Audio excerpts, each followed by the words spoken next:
Spirit and the Monkey King now? Monkey King banned from IGV. Well, the question is if Vici Gaming... See, now you can like trade, like give the Monkey, take Earth Spirit. This is what we were talking about, weren't we? Would one of the teams do something different so that they had to force one of the teams to take one of those Is IGV that afraid of Earth Spirit, though? I feel like you ban Monkey that here, like you said, the hero just seems a bit OP. You ban Monkey King, and then you give Vici the option to first pick Earth Spirit, and if not, then you get a Dogfight's Earth Spirit with your second pick. Well, with the Darkseer, I'm actually thinking about Silencer again, because that seemed to be one of the keys to making that hero worse. Are they going to Earth Spirit? They're still going to Silencer here. There's other options, though. Just take that same idea, get another hero that goes Guardian Greaves. Maybe we might see Tidehunter for the first time. It's a big maybe. I'm being genuine. I honestly think you should. You said this a few times now, Peter. I'm still to understand how that fits in. It's not just the Guardian Greaves, though. Like that counters the silence, but all the stuff before that, like Tidehunter is a decent laning hero. He can jungle, but then you group and push as 5, and isn't that where Silencer is good as well? If they could just ignore him, he's not going to have Greaves in time. It takes like 15 minutes to get that. We'll see. I don't know about better, but a Guardian Greaves gives you a hero in a team fight. That's the issue. That's the issue and the problem against Silencer is you cannot do anything for the 4, 5, 6 seconds. It gives you a hero, but it loses you 6,000 net worth because then you use Guardian Greaves to remove a silence. Good item. No, but it's like you're using it. If they global silence, they're looking to fight. Chances are people are taking damage though. Like you're not going to. But I don't think. I mean, was Darkseer's Greaves not healing his teammates or himself? Yeah, it is certainly. But if you're using it to break the global silence, max there's one other guy that's low. They're not gonna global silence randomly. They're gonna initiate on someone, try to burst somebody, use global silence. Darkseer or whoever Tidehunter goes in, Guardian Greaves, remove silence from themselves.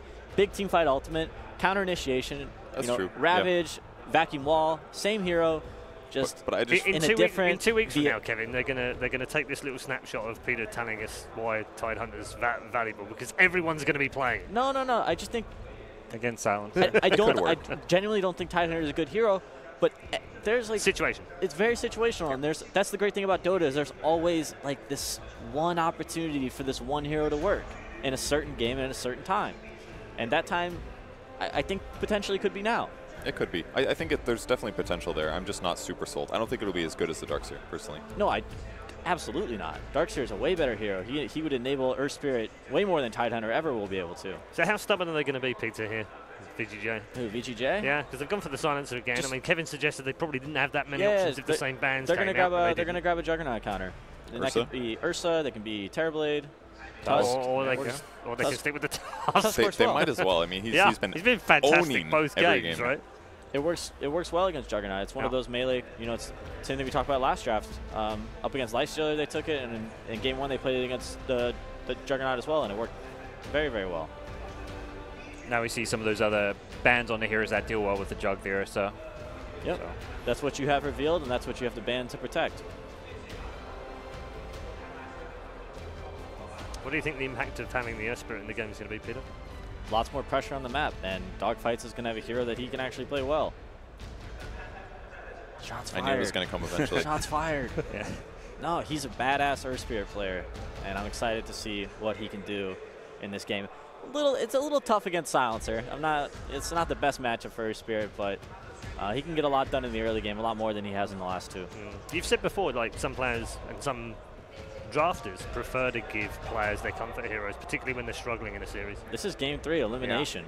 Yeah. Put Dogfights on his Earth Spirit. That's his best hero. The thing is, I've seen him play well in Sand King before, and that's where I feel like I wonder how much of that poor performance was nerves and stuff. Like I remember you yelling like when he died that one time by the Tyrion Tower, like stun. Like he had stun up for that last half a second. Like I wonder if he's nervous. I wonder if he's feeling it right now. The Tusk shards can be like kind of move into displacing. So he could have been like clicking a little bit farther than his stun actually was. And then he like ran right instead of stunning to the left. Yeah, there's a couple times that FY just completely outskilled him there. Caught him just far enough away from the cliff that the bro wouldn't make it. I mean, you're a new 4-position player playing on a big stage like this at DAC against FY. Like, yeah, I can see the guy getting nervous. Like, he is a godly Earth Spirit player, but that may not show if you're versing a team like VGJ. That's what I think now that he's on Earth Spirit, he's going to be much more comfortable, and he's going to be able to play Dota the way he knows how to play Dota. I agree with that. Because this hero comes so natural to him at this point. So I think the next kind of reveals VTJ is a little bit worried about IG doing low cooldown pressure across the map. They may also want like an Ember pick or something. Or they want Ember, Storm. They like to pick those heroes for freeze a lot. I feel like Nyx bans have been protecting Invokers. Invokers, yeah. That's true. But yeah, it could also be Storm. That's a hero that Vici kind of plays a lot. Yep. Compared to other teams. We saw a freeze Storm yesterday, didn't we? Yep. Yeah. Killed it. Yeah, that's right. Yeah. It's a really good game they played. What do you turn to in your best of one? That's what we saw yesterday, and that's what we're seeing right now. Okay, just got ourselves another best of one elimination. Yeah, no, you're game. right. Yep. It's exactly what it is now, isn't it? Oh, Go Core for the Silencer. save. Whoa, this is weird. Because that puts Silencer in the Could be mid lane, most likely. Could be safe lane. Really? Or it could be mid Rubik. Or offlane Tusk. That's There's options. These are versatile heroes. I'm not Tusk, offlane maybe. Tusk. I When's the last time you believe. seen mid Rubik? It's been a while. It's not. I a saw good. one game Miracle played. It was. I mean, I think he won, but it's like one of those things where I don't think you want to play the hero mid. If you steal the right spell, you're like, oh, I can actually do something now. Cool. Yeah. But if you get the wrong spell, you're just worthless. If they do mid Rubik, I'm definitely IGV on this Yeah. game 3.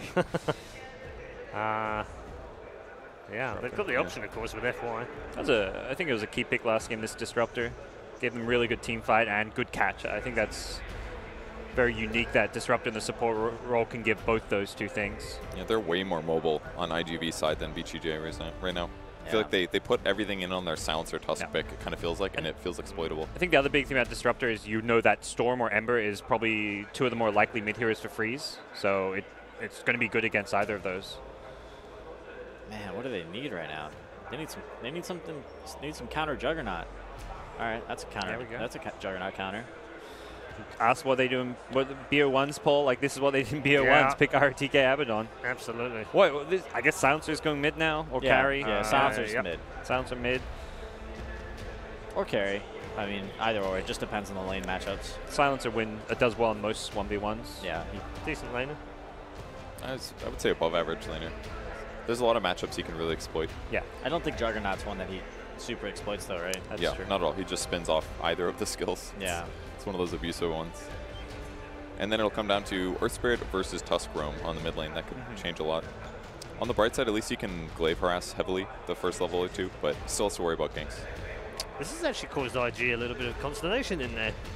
They've got booth right plenty now. of time. They're just talking it out. I feel more worried for VGJ than I do IGV right now. Yeah, I feel like I agree. IGV's got Yeah, good see, setup. but look at the discussion suggests that they're like kind of annoyed. Figuring out what to ban. Oh, man, they're not wasting any time. They got a minute and a half to deal with this last pick. Oh, I hope he's okay. Yeah, I think he's okay. Man, That looked, cough it up, buddy. That looked hard. Better before the game than during. Quite. So VTJ's team fight is obviously very good. They've got good defensive heroes to cover cores, so they need a heavy damage output carry because they're kind of relying on a bat and getting a Radiance, and Silencer not dying instantly in fights. Is it a void game? Is it ever a void I game don't lately? think- You Is don't it- have Is Magnus, it ever you a know? void game? All right, Slark. I was thinking banned. Slark for Vici, but So what do guess they not. What do they want if they ban Slark? I mean, Slark is good against the Batten, but like that means that they Sure. could, I thought they were going to pick that. No, this has to be something to protect their. To like, Oh, what carries are bad against Slark? Lifestealer, but he's Tanky. banned. Luna? Okay. All right. This hero's first Luna kinda pick like of the it. tournament, I want to say. I kind of like it because we've had one already. Okay. once In she the gets groups. BKB, her fight's going to be pretty strong. It's just the lane pressure is going to be a little worse, but as long as she gets covered a little by Tusk Rubik, and it's actually a really strong tri-lane for killing Centaur. Like he has sure. to just Oh, jungle. So that's one good advantage that they have. It's just she is pressurable, but once she gets tanky enough and covered by allies, like BKB ult is definitely going to impact a lot. They've got lane winners right now. Like Abaddon's a hero that can really bully and contest lanes. Silencer mid wins a lot of his matchups, and the tri lane very strong. So I think VGJ really focusing on the early game and winning lanes. I like the pick. I feel like maybe they weren't in the best spot draft-wise, but I think Luna may make some sense here.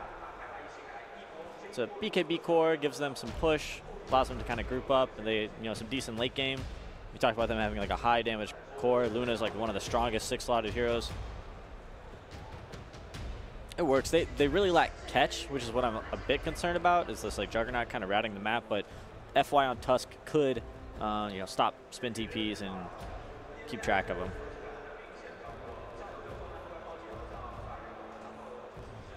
Okay, yeah, they definitely needed damage. Well, no catch, no great heroes to jump a sniper. Yeah, it can work. Nothing to deal with global, though. That's what they need to be a little bit worried about. With Vici doesn't have the hardest initiation, so initiating and then globaling might not necessarily lead to quick kills. Okay. Kevin? I'm going to go with Vici J. I think I'm not super confident, but I feel like the Luna pulls it together nice. Okay, so Kevin's going to go for VGJ for 3 out of 3 Sticking with me? as well. Yeah, I'm with Purge. I'm going VGJ. Okay. Peter's figured out the way to win the prediction game. Just pick whatever Purge picks. I feel like Vici's the stronger team, and then I saw the draft. I'm like, I want to go IG, but hearing Kevin say Vici, I'm going to have to go with IG. My gut said IG. I saw the drafts. I thought IG. I'm gonna stick with that. With them? Okay. Yeah, I think Vici's the better team, but I really like IG's draft. Okay, all right, thank you, all 3 of you. We'll get more from all 3 members of our panel after this one. It is effectively, as Peter said, a best of 1. Who's going through to lower bracket round 3? Let's find out as we head back to our commentary team of Fogged and Dakota. Take it away. Thank you, Paul. Here for one last hurrah between these 2 teams. One gets to move on through the lower bracket, and the other one, their DAC 27 journey is over. There can be only one. There can be only one. Is it going to be Vici Gaming on the back of a core BKB damage-wielding Luna, or is it going to be IGV, more well-rounded, sporting the early Jug, finishing things out? Like, you're leaning towards, I'm liking IGV. the well-rounding. Yeah, I like the well-rounding. The core silencer can work. He's very lane dominant, but he does suffer. They also don't really have the greatest form of initiation to abuse their global. They're going to have to just play it by like winning the lanes and coming off of that. I like overall what IG Vitality has. I think Vici's probably like slightly the better team, but I'm with you, Parker. Let's go, baby. We're going to get into it here in a moment, but what about scalability on this one, too? You're looking at now the sniper coming out. Jug's always kind of a great scaler throughout the game, offers variety in team fights as well as split pushing a bit, while Vici, it kind of almost feels like it's all on this Luna to kind of hit that critical mass and make it happen. Exactly. I feel like they're a little bit more like one-dimensional, like the way they have to end the game, while IGV has a lot more late-game potential. They can scale indefinitely, and they have so many different ways to catch. Stampede with Glimpse, and on top of a Shrapnel with Earth Spirit coming in. Let's say it does get to the point where they're defending their high ground. They have so many different ways to just mess with Vici's way of sieging Shrapnel, and then if somebody like gets out of position in any way, they can just get glimpsed into a bad spot. That could be the way the global could work, though, as well as the Tusk. So we'll see which way it's going to form out. But I've got to say, I do like the way IGV drafted this one. A bit of a change up there in roles. FY back on his Rubik. Nice. So it is going to be Fenrir Tusk. Fenrir Tusk. So they swap up a bit. We see FY on his old tried and true.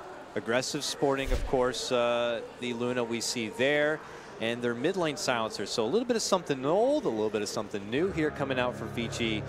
IG, though, I would be nervous. Even about their laning phase, you got dogfights on his comfort hero of all heroes in the Earth Spirit. I'm glad I get to cast the dogfights Earth Spirit. I'm glad I get to cast also the Abaddon with this set. This set actually bothers me. Because Why does it bother you? He's flashing blue. It kind of looks like he ults sometimes. Oh, you're right. You see what I mean, Look right? at that portrait. When I was watching it the other day, it kind of messed with me a little bit. Top lane. Oh, what is Gets happening? Gets a clip onto dogfights, but it's an Earth Spirit. He can at least keep you out. He had the boulder up as well in about 6 or 7 seconds, but nice little cheeky play coming out from FY.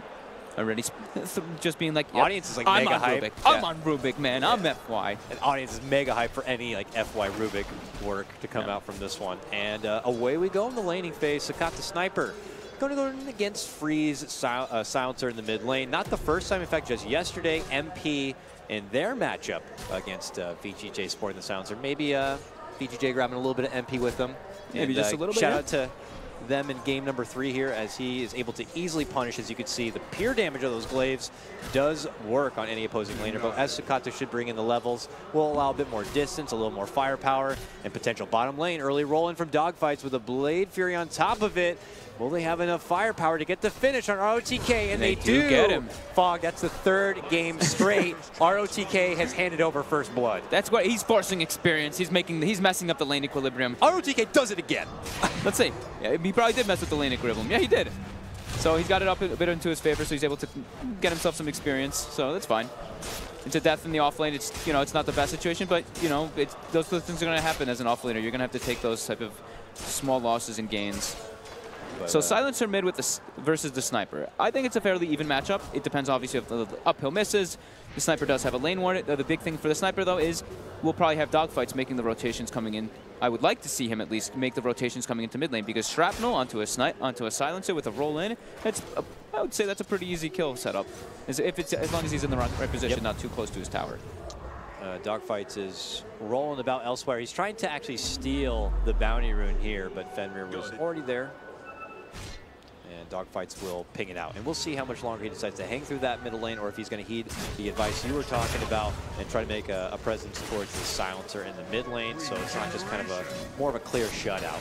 On the other side of the globe, you know, it's going to be a bit more quieter as we see Aggressive able to kind of work with what is nearly a total and free lane here. So I actually didn't get to glance at this. So ROTK, that death is actually super warranted because he did block the pull camp. So they're not able to pull the lane back at all, and they actually blocked their own hard camp as well. Ooh. So he's able to just get a lot of experience here, force a lot of aggression. So that yeah, was definitely absolutely worth it. And with that, the 2 camps blocked, that makes it a little bit more awkward for IGV because they don't want to keep that tri-lane bottom. They can't maximize an experience. They need to make those moves around with Dogfights. Yeah. Dogfights is already mid, yeah. So we'll have to see. It could be something, obviously, Vici will anticipate with his disappearance in the bottom lane. It's something that I'm sure they'll always have in the back of their mind. Dogfight's trying to go for the pull, but he sees the camp is not even there. It will spawn now, but he's got to head back to the bottom lane. So a little concerning here for IG as they try to find a nice nuzzling home for themselves to be able to kind of get a good head start in the laning phase. Good thing for Injalai was he got to work in the jungle a bit. Now he makes his presence back in that top lane once again, but obviously is not going to be too comfortable there for too long. They really want to go for ROTK. They really want to emphasize just punishing ROTK over and over again and giving Paparazzi a really good start rather than focusing on the Sniper. They just kind of want to leave him to his own devices. Makes you wonder, do you think it'd be a bit OP if they ever added the ability in the game where you could deny your own ward? Like, let's say you could take out a sentry that happened to be blocking a camp that you were The sentry they actually placed did not block the hard cap. I thought it initially had from the glance that I'd seen, but yeah, it didn't. So they actually have that now, at least to get themselves some experience and pull the lane back. That's why you see Paparazzi spin to not only tank the shield so he doesn't take the damage from it, but also keep the lane equilibrium in a better position for himself.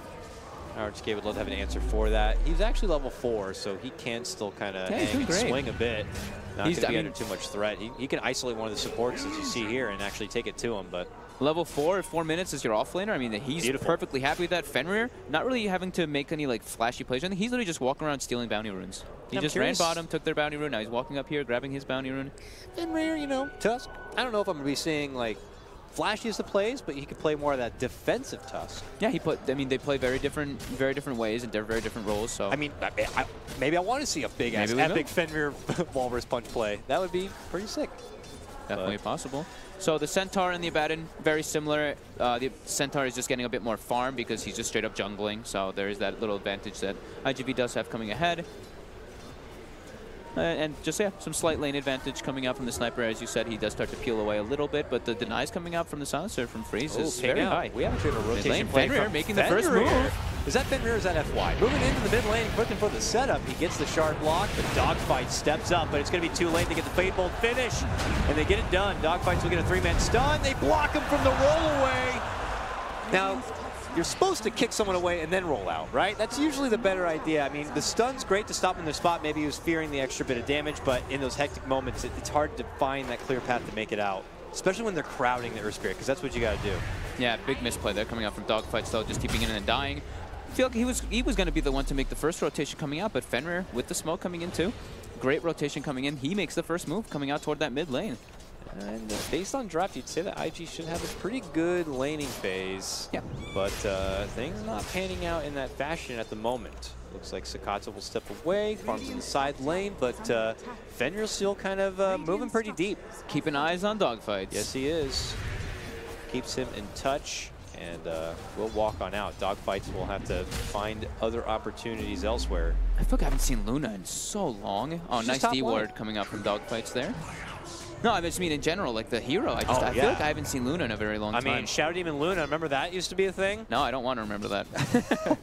Well, it's not anymore. Shadow Demon long gone, and Luna just kind of a second thought. We were pulling a bit for a Gyro, who kind of almost fits the same bill as a Luna here, but here aggressive already with his level 6, hoping to get the kill.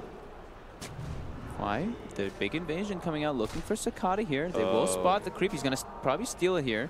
Will they be able to get Cicada as well with the lift? He actually is able to get him. Aggressive with the Eclipse, and Cicada's dropped out for sure. Boom, boom, boom. The mighty gold beams from the heavens above. And they're going to steal the Centaur. Nice.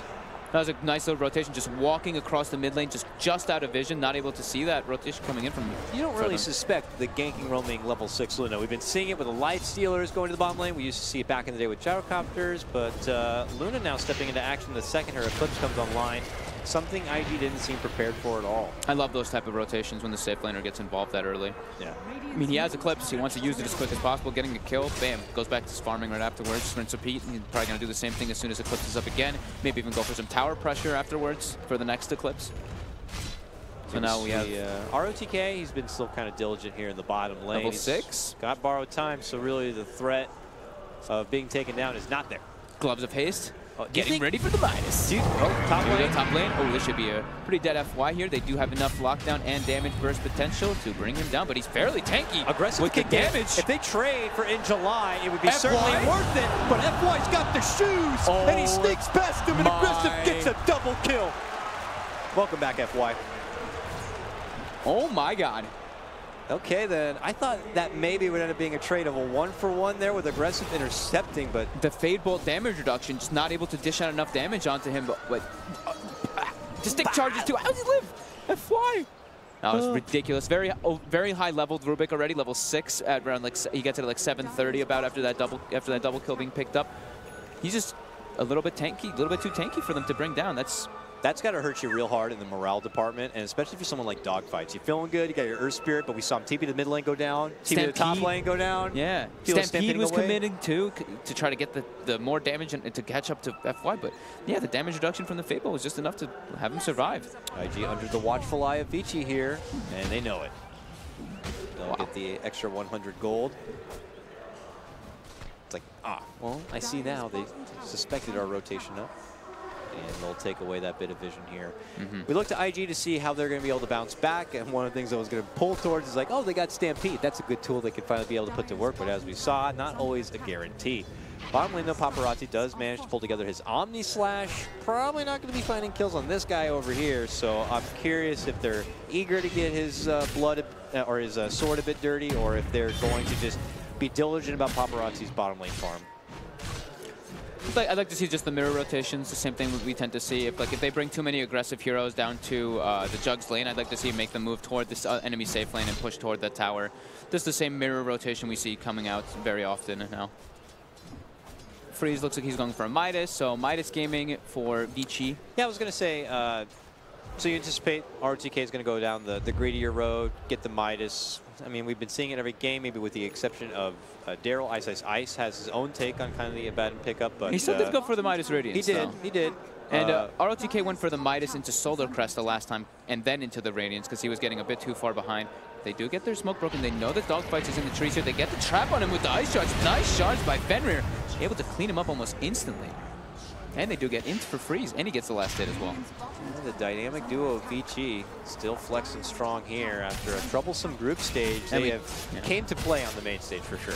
And we do see that rotation happening as we had previously mentioned. The Abaddon goes for the bottom tower. Paparazzi makes the move toward top. They take the tower. It's kind of a trade-off, but Dogfights now trying to soak some experience, making a play, maybe happening onto ROTK down here. ROTK, no TP, but lots of rotation coming out from Vici. They really want to secure this tower. He wants to secure that Midas, it looks like.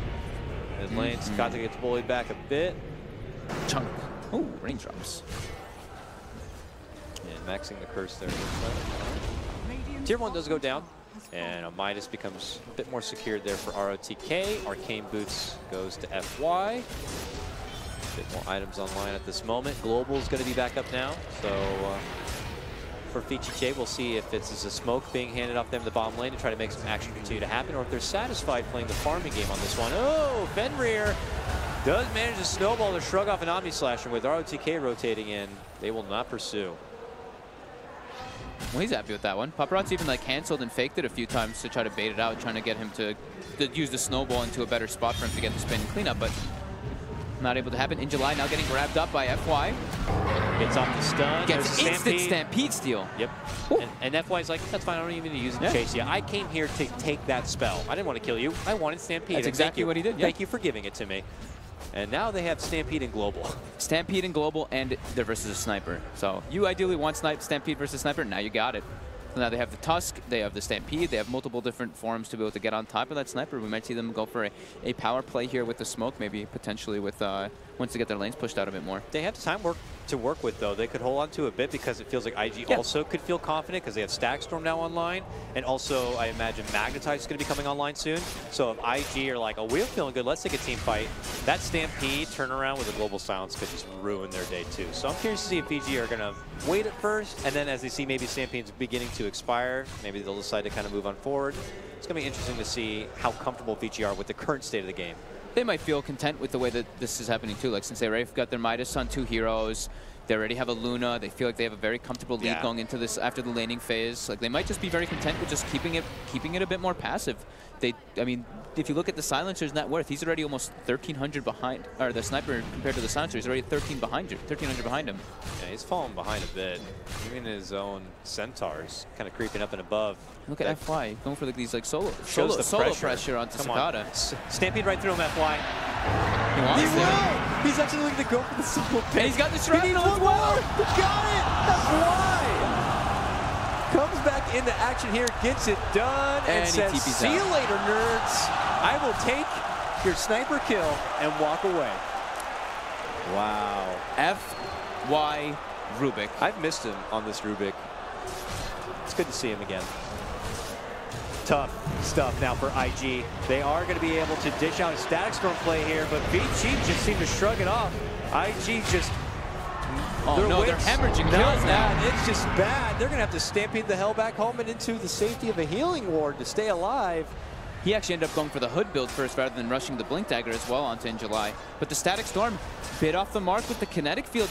Silencer able to be able to survive it. Every IG Ultimate debut has been a disaster. The Stampede didn't work out in the top lane going for the gank. The Omni Slash to go into the kill for the Tuskar didn't work out. And then, yeah, Static Storm. Not so bueno. It's time for some deep breaths, IGV. Yeah. This is relax a little bit. This is definitely feeling tough right now. 7-1 already here for Vici J. As we get to the 14-minute mark, the supports are starting to feel themselves and get a little bit of side free farm here. FY still getting the most out of that shrapnel, but as you alluded to earlier with the pickup of the Midases, Vici are just content. They're taking great counter fights. Their supports are getting solo pickoffs on cores. Let's just keep farming, guys. Yeah, if they're going to be playing like into this game with Midases, that's when their lineup starts to scale a bit harder because they're playing versus Sniper Jug and such high catch and high ground defense. But when they have all these Midases, I mean, that's when you just get to a point where you're just so much over farmed that you're able to just brute force. Here we go, another glimpse coming out from Super. No global, still needs 20 seconds, but there is going to be a TP in. Boulder's smash, a little too slow. It's pretty tanky. He's got the treads finished up. He's got 12 stick charges too if they decide to commit harder. And ward party here in the mid lane. Just as one's going to be planted, one will be taken away.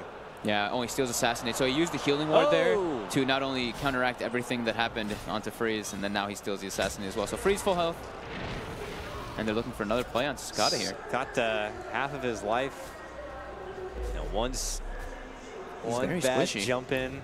He could get the burst play here, but Vici J happy to just draw most of the focus of IG towards this mid lane so that they could have ROTK farming up in the top lane and, of course, aggressive farming elsewhere here.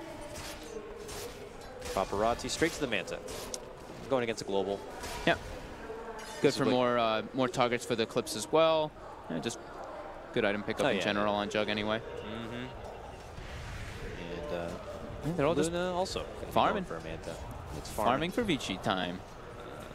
I assure you, you know, IG were not expecting at this point in the game to be so kind of weighted in a farming position and not taking strong fights. But here they're back in mid lane. There's the glimpse back with a kinetic field. Even a Static Storm going to be committed. Two-man catch with the boulder smash, but that's it.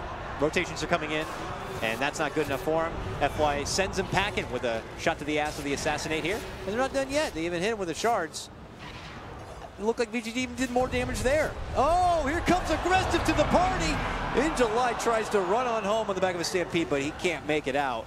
Vici came to the mid lane. They said, you wanted to start this fight. We're coming here to finish it. IGV, it looks like they're just feeling it looks like the pressure is getting to them, honestly. Like that static storm commit onto the high ground there for the Rubik. It's already like right next to the tower. There's a Tusk right there. If he's able to get the snowball off as well, it just seems like they're either some miscommunication, some like lack of confidence coming out for them a bit here. Yeah. They definitely need to do something to just bring it up back for them, because it's right now this game's got Vici written all over it. Maybe it was different, or they were trying to use the Stampede offensively to start out that fight, to rush themselves up into the high ground. But even then, I don't know if Sakata alone can kind of finish out that job. And he's forced to go for a force. He's forced to go for a force staff now. So instead of having some more like tankiness and damage, he's just like purely trying to survive. The only damage right now is the Jug, and that with maybe an Omni Slash. But there's already so many nice defensive tools here for Vici that they're not too worried about it. We talked about it, and Peter mentioned it on the panel a couple of times too, is that the big standouts for IGV is it tends to be dogfights, making lots of plays around the map, and Sakata having just a very safe game. Now we do have to go on ROTK, but that ain't who you want to go on. ROTK reads the movement perfectly. Did you just stomp the king? I see people call those NA ganks sometimes, but that was a move in. It was a good read. Good read by ROTK. And they're like, yeah, we're good, and we leave. But IG, not going to be overcommitting too much spell usage for that one, but that was not what they were hoping to get out of that rotation. So we'll have to see where they go back from here, but the more time that is a ticking as they try to find their bearings and find where they want to kind of make new plays, it's just the clock going for Vici as they continue to scale. Luna creeping her advantage up towards now the 10K mark, about 2K ahead of where the Jug isn't even at. He's extremely tanky as well. He has 1,800 HP on Agi Tread, so 2,000 HP on Strength Treads. Early BKB pickup, it looks like. Does that say that Vici overall are trying to just kind of end the game sooner than later, or take fights? Like, you know, obviously committing for an early BKB means that it's going to wind down to 5 seconds that much sooner. They see in July here. They taunt around with him a bit, and the commitment in from Fenrir. It's pretty tanky though. He's got Blink back up. Oh. Turnaround engagement from Dogfights. That's when they pop the global, and that's when he feels worthless in this fight, and they could just shred apart Dogfights and take him out entirely. Man, I hate it so much when I have to go against a Silencer as an Earth Spirit, but he manages to live just a little bit longer. Finally gets taken down. Both supports are going to get dropped, and now it's going to be in July using a Stampede again defensively to make it away from trouble. It does look like Sakata was able to get the snipe finish onto FY, but it is just one forgiving pick, and the chase is on. Sakata, the little man, trying to run out aggressive. Into the fog every single time, not letting Aggressive get that Lucent Beam on him. Now he's too far. Now he just gets it out of principle. Yeah, that's actually exactly what it was. He's like, you know what? And lets him go. Still a favorable trade when you take the numbers into consideration. IG do double up their kills from 1 to 2, but it's still force the global. And yeah, that's force true. The global. It's good. Dogfight pretty much himself forces that global by throwing himself into the mist, but as you can see, there's going to be no team fight when global is on the field. Now, here comes IG. Global's off the field. Let's give it another go. And Aggressive's nearby. Might be where they were able to the go high for the ground here. Heads to the high ground, and they're going to see the approach. Or will they? Jump in. Beautiful two-man. The force stab from Freeze instantly onto Aggressive, bringing him out of the Static Storm. ROTK carding it though. They're going to be brought down by the Omni Slash, it looks like, or will they? Aggressive surviving. Fenrir with the Magnetize coming out. Paparazzi, IG they're starting to escape. They're trying to get away, but it doesn't seem like they're going to be able to. Vici turning this one around quickly. Everyone being brought down. Dogfights able to nope. 3 people down for IGV. Just that force stab instantly by Freeze. He's a Jedi. That was crazy. I mean, and so fortunate for Vici with the approach coming in from IG that felt strong. It was going to be a bit grim. I mean, now you're heading into like a high ground situation against Vici, but still looked like they didn't know the approach was there from IG. But with help nearby, with your babysitters, with your buddy-buddy system, you bail out of what could have been certain trouble. And now FY, just with a style play, swinging around his little staff, trying to take it to super. He's got another nuke soon. Got him. FY. With this Blink Tagger, just flashing, just being flashy. Just being flashy here all over little IGV. Probably finding their most success we've seen from a Dota 2 tournament really at this level, at this caliber. But in this game 3 kind of a moment, you can just kind of feel maybe it's a little bit of nerves Maybe it's not being quite as polished as some of the other teams. Whatever it may be, it's just not working for him here in game 3. And it's feeling like all Vici at this moment. Aggressive. Looked like he didn't want to finish out the BKB and instead wanted to settle on finishing out a Dragon Lance at the moment. Even more durable than he once was. D-Ward's coming out. Ooh, high ground though for IG. Two-man stun from July. Static Storm on top. The global does come out, but it's after everything was already expended. Are they going to be able to get both kills here? Oh, it's so much work even just to get the supports. They finally will get FY down. It looks like Fenrir will also be taken care of, but if they want to pursue for more, they're going to be only losing casualties for it, and they do. Suddenly this trade already turns out the better for VGJ, getting the takedown on In July. Sakata could be next, but a kinetic field does hold them back.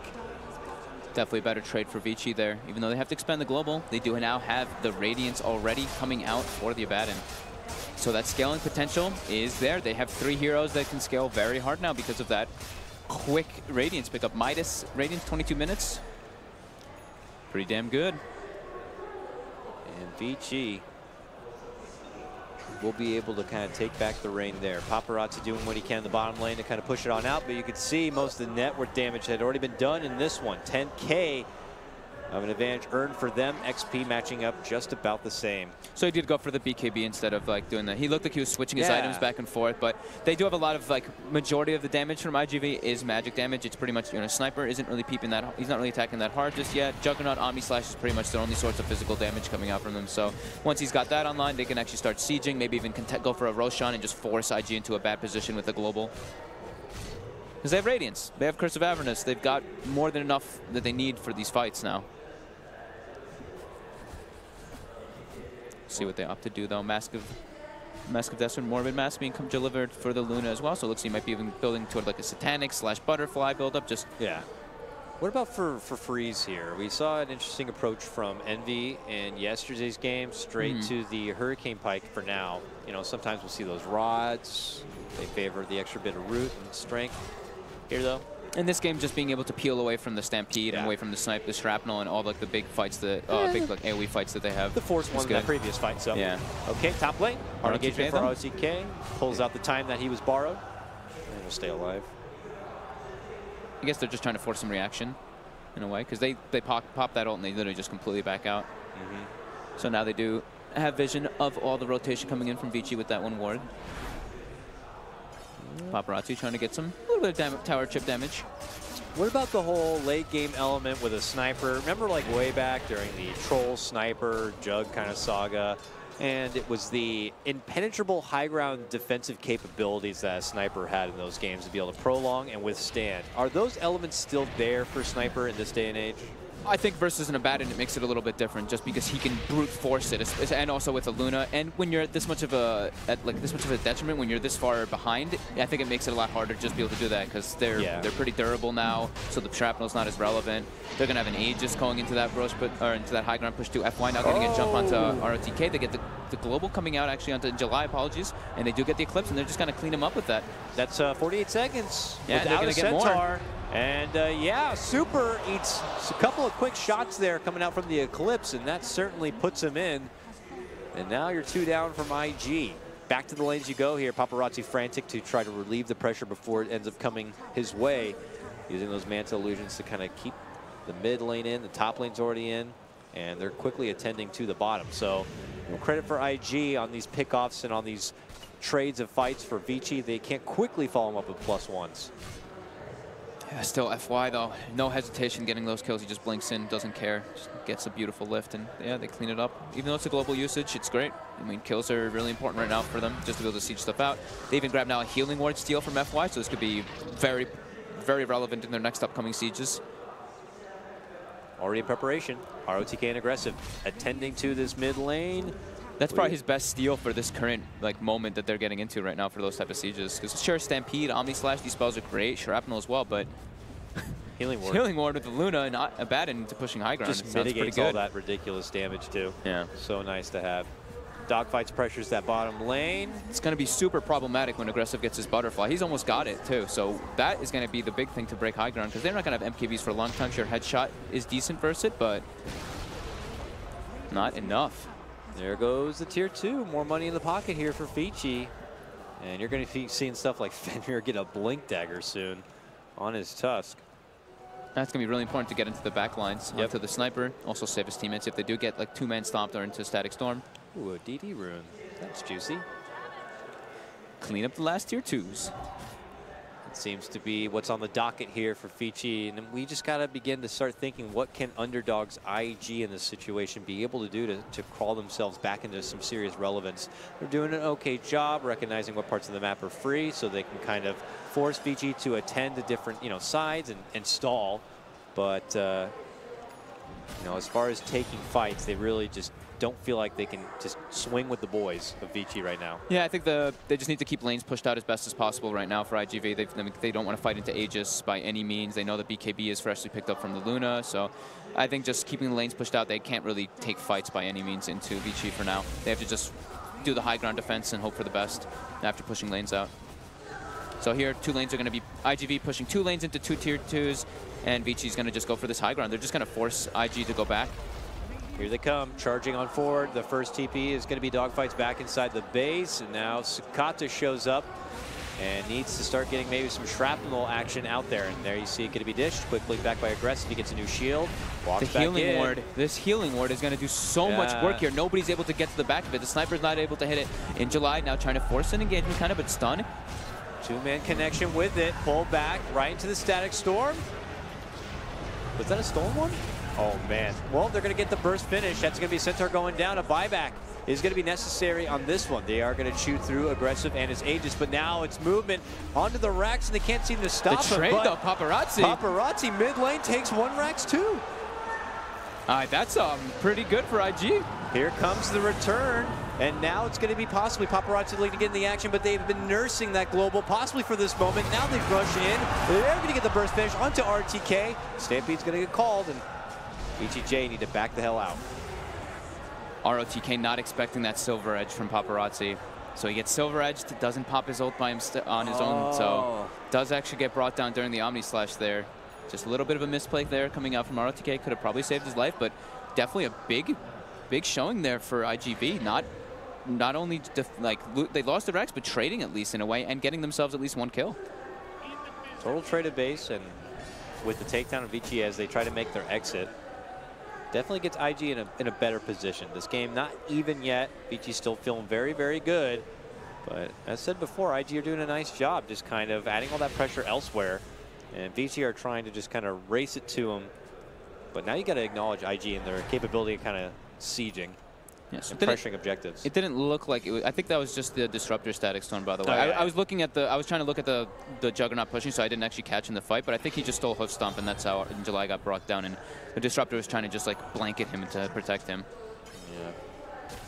But definitely, that was a really smart move by Paparazzi. You were asking what the underdogs can do. I mean, that's a big step forward. Getting a Rax trade when you're this far behind, it's massive. Now as they hang in the top half of the map here, Aggressive creeping towards that area a bit, and Vici are going to try to attend to the pressure coming in. But we'll have to see how concerning this is going to be for them overall. Butterfly already done, and it looks like he's got Satanic set up next here for Aggressive's Luna. Freeze, as we can see. Still grinding his way up. Atos will be the next pickup for him. Yeah, Shadowblade into Atos. Trying to get more pick-off potentials if they do try to go for that split push that IGV was trying to do. Ooh, Silver Edge. They've got the silence on him on top, too. That's going to be easy to bring down. It's going to be the kill. Wow. Yeah. Nice play there by Dogfights. Instant silence after the Silver Edge. You can't pop your Abaddon ulti when you're silenced, so easy bring down onto ROTK there. Forgiving courier kill, I guess, as Aggressive's going for the shrine. And it flies right into his glaive. Whoops. He takes those. But look at that. You take our shrine, we'll take yours. But Aggressive does manage to TP in as Paparazzi spins his way out, hiding under that Shadow Blade. They drop the sentry, and they'll see him now. FY not able to get close enough with telekinesis, but Fenrir will meet him, gets him with the global, and it looks like they may be able to get the burst. Yes, they will. FY spinning on his way through him. Why did he stop his TP? He was spin TPing out. Was the Walrus Punch coming? No, Tusk wasn't in the area. Well, or was he just spinning? Whatever. Whatever the case may be. I think he was just spinning. Apologies. Yeah. He was thirsty for that shrine, but Vici got it a bit faster and were able to kind of show up. Yeah, just quick reactions coming out from Vici, just being prepared for it. FY with that lucky sentry ward, good placement coming out from him, just able to net themselves a kill onto Paparazzi. In July, though, IG with no hesitation, just trying to push the lanes out as much as possible. Yep, again, same thing here. This top's going to be mega pressured. Vici don't seem to care about it at the moment. They have eyes on the mid lane and a possibly second set of racks, forcing out a buyback. Anything they can do within these 20 seconds. And I doubt IG are going to choose through the buyback. They're going to start dishing out shrapnels. They got to burst through this wave, kicking stones, doing whatever they can, but they're going to see if they can head off with a strong fight right before the jug does come back. The snowball, though, to dodge the stun. Super deep in. Can they go for the finish? The disruptor will go down. The jug's about to make his return. Sakata hides deep inside the confines of his own home to avoid the eclipse coming in from aggressive. They only get the one name. Paparazzi's back. They're really desperate to try to take this tier 3, but the glyph comes out. Dogfight's really low. One more glyph can do it. Can't quite catch him. He's going to be able to pop the shrine. Re-engagement comes out from In July. Burst finish, looking to go for the grab onto aggressive, and they get it done. IG are holding their base, keeping them back, and they're going to go for a full 5-man wipe and get it. IG hold. They getting the MKB pickup on the sniper, just able to peep through that Luna. Now he's actually starting to deal a good amount of damage. Great initiation coming out from In July. Good follow-up coming up from Dogfights, following with the Omni Slash and Silver Edge onto the Abaddon again, so he's not able to get his ulti off. Whew. After that deep commitment and the return of the jug, should they have just pieced out from that point? It looked like right here, aggressive. You know, it's not like he has an extra life, and it's not like he has an Aegis, but they feel like it's necessary to get this tier 3, but Paparazzi's back already, and that's when IG take the fight. Oh, so the Abaddon ulti was still on cooldown, actually, so he wasn't able to use it there. It gets the bounces up, and yeah, this is becoming a bit fearsome when you're playing versus a sniper lineup, when you have Silencer as one of your cores. It's IGV now going the other way, going for a Rax push here. Double damage jug to help get the job done. He quickly drops down the ward. It is going to be sniped up there from FY. Fenrir steps in with a walrus punch, but that tier 3's down. And IG, I can't believe this is happening right now. They're moving this into is the ridiculous. racks. Oh my god. It was just yesterday that Vici were able to kind of barely make the comeback to take the game back to NP, and now are they possibly getting a taste of their own medicine here with this matchup against IG? IGV's getting the items that they need to be able to defend that high ground. Those small little gains that they got, I mean, small, like you could say, but the Shrine getting brought down bottom, the Rax is dying in mid, these small little gold advantages just coming into their favor. You can see the massive swing coming out. It's almost going to be 10,000 gold in a small moment swing. So the sniper just picking up these small little items, just little things starting to build up. Nice little control coming out from Dogfights and In July to start the fights. Just beautiful discipline coming out from IGV now, which after it looked like they were very shaky. Composed now, and they got to be feeling good. A 5-man wipe on a hold of inside their base. They thought about making a move in, trying to go for the Roche here. Their bottom lane, by the way, is still just flooding inside their base, but they don't seem to care about that at all. They're about to lose FNGs, and possibly even tier 4s being threatened. Someone eventually needs to go back and deal with this problem. They do smoke up, but it looks like they may have to have someone go back inside. But the rest of them, moving on forward a bit. Vici smoke time. And Vici scan right in front of that Roche. No one's there. And now there's going to be some serious tension around this pit. They know that. Very valuable extra life here. Yeah, they know that Vici just de-warded there. Fenrir putting up his own. Yep, the vision ward around the Roche pit. These 3 wards now coming out from Vici. Another smoke coming from IG. Not caught by the ward there. Nope. They're going to think they're totally good. They're going to think they're good, but IG are coming from the low ground. Will they spot him? Will they spot him? They've got FY grabbed. Oh, they tricked him in. Immediate snowball from Fenrir to dodge it. And now they look to turn it back. Lift up, pull down, Wallace punch. Can they go for the burst of the Paparazzi? They can't get it. He ends up getting the shards, and they spin away. Aggressive pops out the Eclipse in his BKB as they make chase to go for IGV. Can they make it out in time? Stealing a hold of the Static Storm. 3-man stun from Dogfights. Oh, the sniper's getting to blow up now. They drop the Static Storm. It does silence IGV, but they get a huge connection at the start of this one. Sakata's doing work in the backlines. But they do get the grab of the Paparazzi, but he manages to get the Omni Slash off, and it blasts right through ROTK. And now Vici have to squaddle out of this one. Huge fight for IG. That stun from Dogfights catching 3, the shrapnel coming in on top, and then Sakata's just like, all right, make space for me. Look at his damage done in that fight. 6,000 just starting to peep away with the Mjolnir as well as the MKB. His damage is starting to become crazy. He's going for the crit next as well. They're going to be getting an Aegis here. This might be just where IGV might be having enough to take this game. This game doesn't even feel like it's back even. It feels like now it's just in favor of IG at this point now moving forward. Oh, yeah. Oh, yeah, let's see this one again. I mean, the setup here from Dogfights, he just kicks the stone over there like, I'll just go get him, but no, 3. Now, FY does have a static storm here and actually keeps it a bit of a better situation, dropping it at that moment. But aggressive, just getting hit. He gets Silver Edged as well while he's using Satanic, so his damage is reduced, so he doesn't get the lifesteal as much as he would like to from his Satanic usage, and then he just gets blown up. It seems like no one's able to kind of get to Cicada now. Yeah, they have so many different ways of, like, if they do land those bonus matches with the Centaur, with the Aghanims, they have so many different ways to kind of peel the fight away from the sniper. You saw them kind of like peel away and re-engage like that. It was very beautiful coming out from IGV. Concern now for Vici. At one point, this game was, what, like 3-19, something like that? 14-21 now, and IG crawling himself certainly back into this one. Aggressive still holds top of net worth at this point, but they're getting all the tools they need to deal with the global as well. And we have Dogfights picking up that Lotus Orb now for himself, so he's going to be able to remove that, always be able to get his spells off. IG feeling very, very strong here with possible team fights moving forward. They have the extra life too, and they're looking to close out the final tier 2 of Vici's side. And you see IG just kind of trying their best to move out the lanes, but do we give Vici as much credit as IG on being able to defend the high ground now? Nope, they don't have no sniper Centaur. They don't have like these lockdown, these initiations that IGV has, like these boulder smashes, the Centaur stomps. They have a Tusk, they have a Batten. Batten stands in the front lines, but we've seen what happens now. He is not very tanky anymore versus the Silver Edge, versus all the different items that IGV has started to accumulate. Omni Slash being stolen though from FY. Paparazzi? Oops. Not using anything else in quite a while, but 4,000 gold accumulated on aggressive, as I imagine he's holding a bit of it for buyback, but I dare drop the R-bomb on this one. Is Rapier necessary in this game for Vici at any given point? Luna not really a Rapier candidate anymore. I don't know if you're in that kind of do or die situation. It's best of one elimination though, so you might have to get to a point where something's got to be done. Got to do something, but Rapier is going to be quite a ways away, and it's still very hard for them to really use the Rapier effectively because there's the Centaur Aghanims, he gets Silver Edged, and then there's the target that he ideally wants to go for is all the way in the back line. So they have to find a way to try to somehow get into the back lines, but it's starting to get too hard because of everything that IG Vitality has. The heart on the Centaur, he's 4,200 HP, so many different forms of initiation. The ease of execution just seems to be there now for IGV, just because of all these different items they've gotten.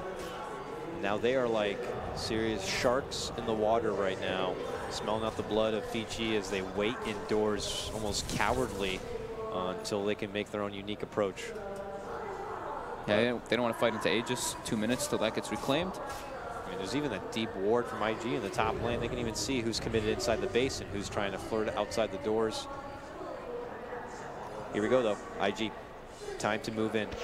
Time for them to feel like they can move on into the next round. Yeah, they want to use their Aegis. They've got 2 minutes left on it. They want to force the pressure, at least with this, because Cicada could just sit in the backs, peeping at the tower like this. Paparazzi out in front for this one. Vici need to hold if they want to stay alive in DAC. FY gets the lifts onto Cicada, gets the Omni Slash as well. But as he pops out, they're going to be able to dish out the Eclipse right now. Cicada able to make it back. He's living. And they can't get the finish. IG turn it back onto aggressive. They're going to be able to take him down. He does have to buy back here. What could be the final hurrah if Vici can't keep IG backing away. They are going to be able to get the possible catch for Paparazzi, but not quite yet. Fenrir, snowball, move forward. Paparazzi finishes him off, and then finally they lose the Aegis on the back end side. Not able to get the finish for Dogfights. Paparazzi in action once again. They have only lost their Centaur. So confused for a second, but Dogfights actually throws the Lotus Orb onto Cicada as he's getting Omni Slashed, and Fenrir is actually snowballing him, so that he reflects the snowball. So Cicada gets turned into a snowball there, and then gets stampeded and survives with 30 HP. That was like, oh my God, that's such a highlight right there. The most series of unfortunate events in that moment for Vici if they were hoping for that first finish. I was like, we both were like silent. We're like, wait, what? Someone stole Snowball that doesn't have Rubik. Yeah, that's exactly what I was looking. I was like, wait, how's he Snowball? And they're like, wait, Lotus Orb. That's right. If he gets it on perfect timing, because it's a little bit difficult the way the interaction works, because you have to use it at first and then the Snowball goes off, but it always full channels if he doesn't click anything. So I was seriously we're gonna take a look at the replay here. Seriously baffled by this. How unfortunate right now. So we see FY. He's about to take the opportunity here. As soon as he sees the sniper segregated, he's going to go for the lift, the Omni Slash right away. So we see the global come out. So the Lotus used on him, and then there's the snowball right there. Oh my God, that Lotus from dogfights. And then the Stampede used by In July after the Force Staff as well, able to survive with 30 HP. One little beam could have just hopped onto him there. The rest of the fight, though, aggressive, being brought down. He actually gets forced to buy back, I'm pretty sure here, so he does. And then that's where the fight kind of becomes a lot harder for IGV. Their big damage dealer gets brought out. Paparazzi did have the Aegis respawns, but they lost. You know, Sakata already had to go all the way back to base there. But they did force a buyback and some really big plays from just the Lotus Orb. Lotus Orbs make the game so hard to figure out what the hell's actually happening. I couldn't even see the snowball for a small moment, so it was definitely very hard to see. But IG feel good. Look at that swing. Hey! Is 20,000 net worth. The good old inverted mountain here. The mighty ditch below. And the uprising of IG in game number 3. We did say that IGV had some incredibly good high ground defense and some late game potential. Even though Vici did have such a dominant lead coming out, just a couple of mistakes adding up, and IGV just also capitalizing on those and just taking beautiful fights from dogfights. Like, I mean, this guy in July are just having beautiful initiations coming out and counter initiations. Where it counts too. In the early game, those kind of blessings didn't really come across them, but here they're finding it where it really matters. Nice little scan there from Vici. They went out, and what I think was an attempted smoke movement, trying to hit towards what was their old secret shot, but yeah, high ground for IG on the other side. I mean, this game right here is like Dota in a nutshell, like small little Dota things in a nutshell. Like the Silver Edge breaking the Abaddon shield a couple times so he can't use his ultimate. Nice static storm on top of like a 2-man stun that comes through. The Lotus Orb there. It's just like these little tiny intricate things that just make the game so much more interesting and so much more like difficult to really predict or actually really know which team is actually going to win this one. Even though it looks like IG now is coming much more ahead into this one. It's just small things that add up. Back in my day, there used to be no Silver Edges or Lotus Orbs or all these unique new items that make the game so interesting. Ice Frog. But yeah, they really add a whole new element awesome to interactions. What is Dota. Good item choices that they've made. Here we go. IG. Feel good. Smoke move out. Lanes are pretty good. Bottom lane isn't the most healthy, but it's okay for now. And they do want to cause some more havoc. They've only got one more set of racks to clean up. They had that ward deep inside, which kind of spotted the movement from Vici back towards their mid lane here, but no more vision inside the base of Vici. So now they're just kind of seeing who's going to peek their head out that front door. Yeah, Vici knows, though. I mean, there's no one showing on the map. Bottom lane's pushing in. Yeah. So there we go. The line gets drawn now by Dogfight. He's like, push bottom in. Any move we make is too obvious if this lane's not pushed in. Yeah. IG always seem to, obviously neglect a bit of this bottom lane, given that Vici have claimed it earlier in the game. Sakata is nearing critical mass now. Daedalus finished up on the sniper. I'm pretty sure he's approaching his level 25 as well, or if he doesn't even already have it. No, he doesn't, but he's going to have the bonus range if he wants it, or the bonus shrapnel charges. I've seen players take both. I think for this one, maybe the siege might be better just from the attack range. Yep. That would make a lot of sense here. Creating more space so that opportunities where FY can jump onto him aren't going to be as easy. Here, though, continuing to draw out their plan. So aggressive finishes up the AC. So he's got, his buyback is still on cooldown, but he will not have buyback for quite a while now. So 2 more minutes. So he has to farm like 1,600 gold in 2 minutes. He should be able to if the lanes push into him properly. So Hex now finished up for Freeze. They are just all in right now. This is going to be pretty hard for them to farm and buy back in the next 2 minutes because it looks like this is IG's go time. They are just pushing down that bottom lane hard as possible. They're looking to close this one out. Abaddon does finish up the Aghanims, so he went, instead of finishing up the Octarine, since it doesn't really help his team in a way, the Aghanims is much different because he pops the ultimate and then all the damage gets redirected to him. Yep. So he can change the way the focus fire works in that manner. Absolutely. So they actually see the smoke here with this ward from IGV, so they're going to be able to set up Yeah, here. they're going to go set up on that high ground spot to see if they can catch the approach of Vici here. This might be perfect for IGV. Frantic to head there. If Vici get careless and feel confident about crossing the river and ascending up into that staircase, that could be them ascending out of this tournament if they're not careful. Looks like they are not going to head up that way. They're actually know pinging. that July's there. Yeah. Fenrir. Pinging. They see him. So they know that aggressive, they know that this is going to be a big clash here. They head to the other side of the street. Oh, Paparazzi walks under the sentry. Do they risk jumping on for him? Takes the creep wave. Doesn't want them to be able to get that creep advantage into the pushing in. But top lane is going to start pushing in very hard from IGV into Vici's side. Aggressive though, trying to force something. Yeah, he's going down the mid lane now, and they have to have easily read where IG are at this point. No one's inside the base. Stopping the push. They're over by the Roche pit right now. Vici are like, anyway, but up those stairs to the left. Can't head that way. Roche just respawned. Oh. It's IGV starting. They're starting it. Justin July is in there for now. Yeah. Vici head all the way back up and over to their side under the safety of their own vision. Clean up the sigil, 120 gold for the disruptor. They do have the ward down too, so they're able. They both have kind of similar vision of each other, but IGV has slight high ground advantage coming into this Roche advantage. Both these teams wish they had a vision hero, for God's sakes. Where's our Beastmaster? Where's our clock? Ice shard vision. There you go. Ice shard, throw ice shards across the river. Sigil and ice shard. Yeah, sigil works actually pretty nice. But yeah. Here we go. It's IGV now going in as soon as they see the Abaddon go toward the top lane to push it out. This is their go time. Shard hits Sakata and Paparazzi. Two juicy targets waiting inside the pit. Aggressive pops his BKB and goes in, but that's when Sakata forces himself out. Most of the Eclipse damage actually hitting onto the Roche himself, and another force will be on the other side. There's where the Stack Storm's going to be committed, but on one front, Vici are stuck in arms, fighting, taking it back to the Centaur. Looking to step in, it's going to be dogfights with his own Lotus. He will get bursted down. The gem's going to be hitting the deck. Buyback forced out from him. Paparazzi and IG retreating away. ROTK got the Aegis there too, and with his ultimate, he was actually like saving his team. They weren't taking a whole lot of damage when he was in there. Aggressive BKBs runs in, but then the Silver Edge coming out from Paparazzi, the Force Staff coming out from Sakata out of the pit, another Force Staff as well afterwards to save the Juggernaut as well. So nice. That was just a beautifully executed team fight coming out from IGV as well to react from them just kind of like getting ran in onto. But it does mean it, you know, hands the Aegis over to the other team, and now they have to get back. They have to get back to the base and push things out, and it gives more time to Vici. Yep, forces the buyback from dogfights. So as soon as you saw dogfights die and you saw In July dropping low, that's when IGV was like, we're losing our initiators, we're losing our disable. We need these two. We need our heavy frontliners in this fight to be able to do it properly. So they just get the hell out of there and just cut their losses.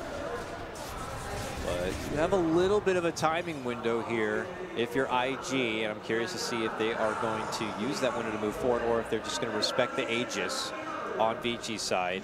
So FY has the cheese. So they actually got the Aegis and the cheese in that situation there, and the last hit on Roche. He also went with shrapnel charges. So he did go for the show. Okay.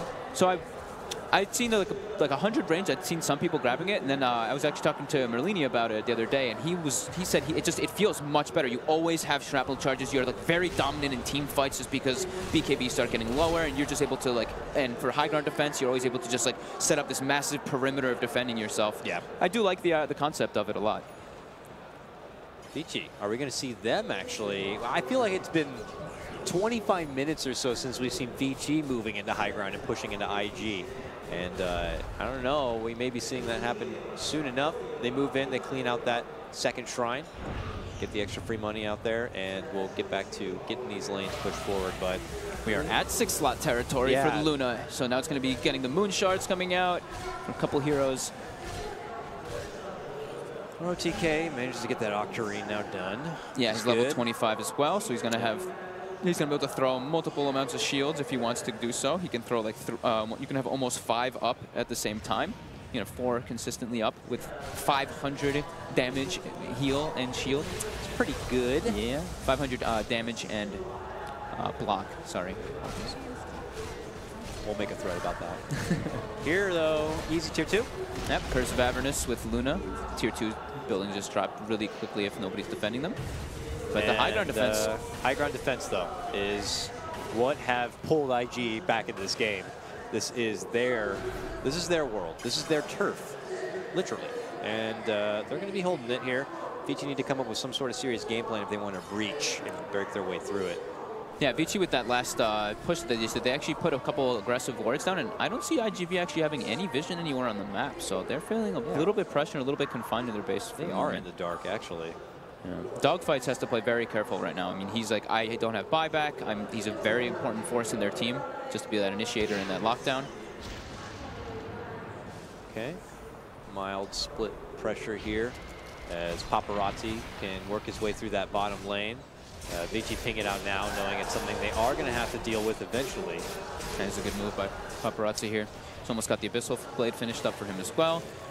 Just doing that split push. Peter did touch on it in the panel too. He was like, you know, I'm a bit worried in case this Juggernaut starts doing this split pushing thing, and that's really what's coming to fruition. I'm sure Vici are like, can we trade? Is it too late to trade out like the Tusk here for a Shadow Demon now at this point? We wanted to siege our way in, but no access to that.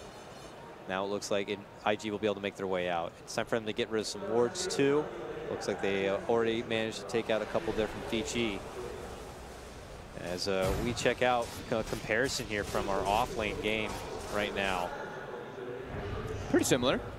Obviously with a bit more damage, but you know that's what he's going to do when he goes for the Radiance type build. In July, though, definitely with more, you know, lockdown. I mean, Bandit obviously having none, so. Yep. Okay, Vici are back. Didn't venture away too much, just kind of dealt with that bottom lane, and we're here to make another go. Yeah, still have the Aegis. Just wanting to keep that, you know, corralling thing up. Just trying to keep their farm potential at maximum. You can't just go. You can't just go about this like any other team and with any other draft trying to push into any other IG squad. This is IG with a tremendous amount of high ground defense. I'm so curious to see what the plan is for them to be able to kind of get something done. Get Fenrir and Agnem so we can jump in and kick the sniper out of the base or something. He is quite a ways away from that one. I mean, it's tough here. Vici will deal with the lanes. Mm-hmm. Solar Crest, though, or at least Medallion 2 Solar Crest could be the buildup, though, for Fenrir, it looks like.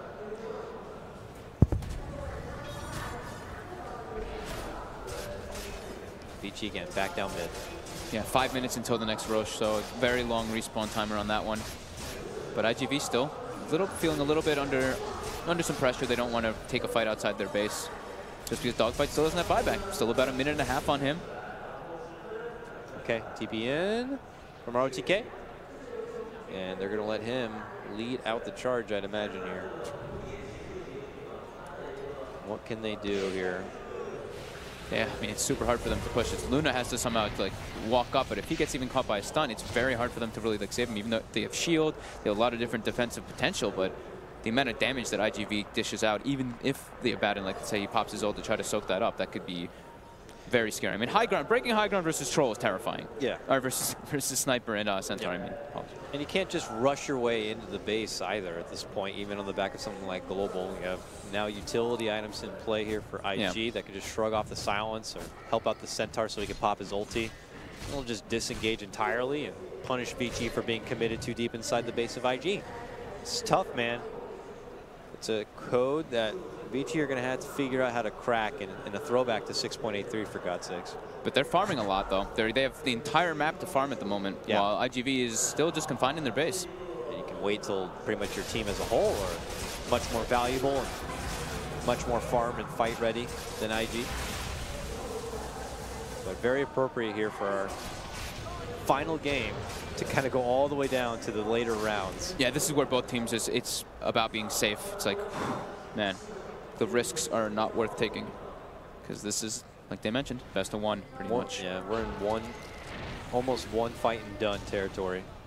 Yeah, we see the swing. Back again. Back again. For Vici. Unreal game just to start out things here for day number 2 DAC coverage on the main stage. Yep. The small little things just making such a big difference. That's what that's what makes these games so exciting. All right, now outside the vision of Vici, they have smoked up from the side of IG, and they are migrating their way. So close yet so far. Vici have already dived through the mid lane, and that's when Angelite makes his jump. They are going to try to counter with a silence, but they've already hit their mark and quickly burst down Fenrir. Dogfights rolls away from the oncoming Eclipse, and Vici are going to have to step off. Fenrir with immediate buyback. They popped Global for that, right? Yes, sir. No Stampede was used. Global was expended. No so Static Storm was used, and they're going to probably try to use it all right now. A Stun jump is for off ROTK. the mark there. Yeah, and that was an Omni Slash committed. Now Paparazzi trying to Blade Fury back on out as they hold their side. Dogfights, woo! FY slides right past, avoid Dogfights on that one, dishes out his own Blade Fury spin, but he eats too much right-click damage. It's Sakata, the little damaging turn from the high ground, putting in the work, getting the finishes. They're going to blast through Aggressive ROTK. gets melted. Trapped inside. Aggressive doesn't have buyback. That's game. Did he make a purchase? He finished his Moonshard, he ate it. He finished the Moonshard and ate it. I don't think they know that, though. They're at least going to get the Roche, but it's 100 seconds with... Oh, no, Roche isn't even up. They should try to force the buyback. They should definitely be going for the siege. Yeah, they'll think about moving down mid lane and try to force the buyback, and when they see aggressive doesn't come back right away, something is going to be up. Oh, no. Oh, my goodness. They did not expect that to happen, but with the Stampede there, Dogfight's able to survive. He gets shrined back up because of the Stampede damage reduction. Boot to travel to the bottom lane and push for tier 4s or something, man, because here comes IG. Right inside, using the pressure in from the mid lane. And there's no buyback coming out from the Luna, says IG here. I don't know how much they're reading into the situation, but that tier 3 is now down. And they're sieging, they're going on to RTK, doesn't have both, he gets broken again. Immediately taken out, no chance to even get the borrowed time. The break into the silence is just doing so much work. Three, and none of them doing a wealth of damage on this one. It looks like IG may have been able to survive and pull this game back and move on to the next round. Can Vici withstand and hold? No, it is going to be a takedown of FY out for 80 seconds. Rags is exposed, the game has been called. Oh my God, the comeback from IGV. Oh my goodness, slight miscalculation maybe by aggressive on his buyback, but beautifully executed from IGV. Honestly, like dogfights in July, these two. It was a tough start too. That game was all Vici at the start. It's just, like, I mean, I kept saying it throughout the game, but these little things really did start to add up. The Silver Edge purchase from Paparazzi was genius. He gets the Silver Edge proc onto the Abaddon multiple times. Dogfights with a nice silence follow-up. Abaddon can't get his ulti off. They didn't have anything to take that off him. Didn't have Guardian Greaves, which Peter was mentioning a couple times. He didn't have anything to really save himself off and get the break off of him. They didn't have Lotus Orb for him either. So he was just getting brought down in those fights. Just beautiful item decision making and beautiful rotations coming out from Paparazzi. That mid-racks trade was genius. Just little things added up into IG's favor, that high ground defense too with the sniper. So many ridiculous highlight-worthy plays in that too. Fenrir went off on his Rubik. We hadn't seen him in so long on it. FY just went ridiculous on the Rubik. And then, of course, dogfights, Lotus Orb plays, intentional or not, got to keep the sniper alive. IG, man, they survive, they move on in a ridiculous showing. Let's throw it over to Paul and the panel to see what they thought about this amazing series. Yes, thank you very much. It was an incredible series. Great comeback from Vitality as well, really showing some gusto in this first set of the day. VGJ dumped out of the tournament. They joined the four that left yesterday. Let's break it down with our panel members, PBD, Gods, and Purge. We'll start with you, Peter. What do you make of that? It's a good comeback by Vitality. Yeah, definitely a huge comeback. I think that the draft from VGJ was just like missing something. Me and Gods were talking about it. They really didn't have any kind of catch for the sniper. They had Tusk, which was kind of, but like once they tried to break high ground, sniper just kind of sat behind the barracks and right-clicked whoever touched the tower, and they didn't have any tools to stop him. I mean, so this is early game. I do want to talk about the fact that FY and Rubik, such a signature hero as well, isn't it, Kevin? Yeah, it's really good. This is the huge solo kill that he got here in the early game. Did get a Centaur ulti there, and obviously Stolen Shrapnel is one of the best skills you can ever get as a Rubik because you get 3 charges that you don't care about. That's a ton of damage output. FY just making a lot of plays. So yeah, their early game momentum was huge, their mid game momentum was huge, but they had to get that Rax safely without losing their own barracks, and they had a lot of trouble making that happen in the late game. They're very patient Gods from Vitality. They kind of knew that they would scale well and just had to be patient and kind of not get frustrated early on when they get getting picked off. I think kind of patience, but also just like, you know, they're just holding on by like the skin of their teeth. They're just doing anything to claw their way back in this game. Like you're down game 3, you're just like, well, let's do the best we can, see if we can defend high ground. We're not going to force a fight outside the base. They were like 15k gold behind. Paparazzi's decision making, going for the split push, trading racks was fantastic. I mean, he was probably standout player for me on his jug. He made so many clutch moves with the Silver Edge break onto the Abaddon, and I know Kevin didn't like the Abaddon's itemization. It felt like definitely not having a way out of the Silver Edge, as mentioned by Fog, was a big issue, and not having any armor items. Like, he really struggled this game to stay alive. Yeah, I'm just getting sick of that Octarine after Radiance build. The Radiance up to that I think is fine, but I think once you have like 1800 HP and only like 13 armor in a late game scenario, you can't say, I'm going to spend 6,000 gold on an item that makes my shield come off cooldown a second faster and gives me all this wasted int, and it's just not the right item. Yeah, the lower cooldown on his ulti is great, but you know, sometimes it doesn't come up fast enough. Even in the last fight in the mid-river, it didn't come up fast enough. So I'm just not sold on the item build. I think there has to be like a BKB or a Force Staff or a Glimmer Cape or a Vlad's or something in the mid-game that helps him hit high ground. And you weren't sold on the itemization on the Luna at the end either, were you? In terms of not so much the itemization, but spending money that probably should have been held for buyback. Yeah, absolutely. The Moon Shard makes a big difference, but I don't fault them too much for that. I would definitely focus more on the earlier issues. I think actually one of the biggest things about this game that was interesting from IGE is that they went for the really fast MKB on the snipers. That mid-racks fight that looked like it was going to go bad for them, but they beat Vici J. The fast Monkey King bar basically solved all of the potential things Vici J could have done to go high ground, because if they get a fast Solar Crest, then they could have actually hit the building a lot with Luna. But with the fast MKB, it basically killed their potential there of keeping the Luna alive to do a slow siege. So they forced team fights, and then they actually won that. So, and then it just got delayed. Sniper has like 4 items, and at that point, like right there, Rubik was like looking like he's going to get a kill, and all of a sudden his HP starts going away, and you're like, oh yeah, there's a sniper in this game. He's somewhere off, just peeping away. Okay, we've got an interview right now, which is down on the stage, so let's join that and get some translations from Jack.